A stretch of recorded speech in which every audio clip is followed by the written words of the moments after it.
это обращение можно говорить о том, что это люди, абсолютно которым не безразлична судьба нашей страны. Это наши соотечественники, это наши граждане.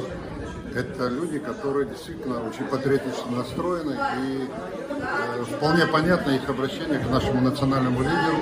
президенту Российской Федерации, с тем, чтобы он и дальше,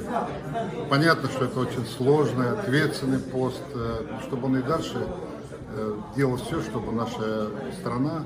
была абсолютно конкурентоспособна, я еще раз хочу это подчеркнуть, и чтобы наша страна развивалась так, чтобы мы никогда не забывали свою историю, свою самобытную культуру, свое предназначение в этом мире, безопасность страны и до каждого